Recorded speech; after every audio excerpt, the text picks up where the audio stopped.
Okay, I am Mary Samuel. I presently live at Otabo Heights, but I lived previously Bridge Street and Slurry, which is next to Pittybook Street. I lived there for close to 20 years before I left for this new location. And my living was primarily because of the flooding, which impacted me quite a lot. I can recall vividly those experiences, you know. But in the aftermath was even worse. When the waters receded and I had to get back to my home to see the home that I lived in.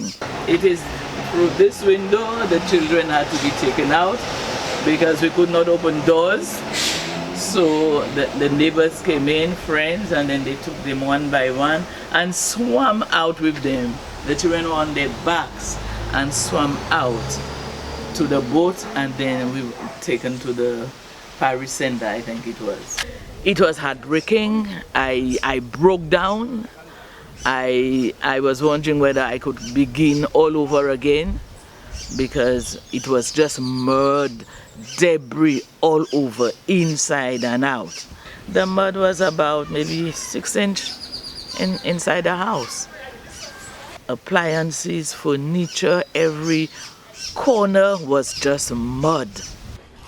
The experience left her scarred permanently, and when the opportunity presented itself, Mrs. Samuel opted for relocation. Government had acquired land and offered it to residents affected by the flood. And to this new location, which government opened up for persons who were affected by flood waters, you know, and then it was given at a reasonable price. So many persons took advantage of it, but some persons could not afford this sugar apple. So to help this community, I believe that they should continue.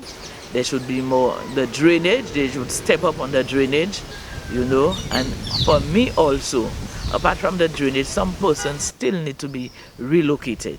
I think we need low-cost housing in this area to meet the needs of those who cannot come up to Otabo Heights, you know. Make some other low-cost housing available to reach them so that they too can come out from the area.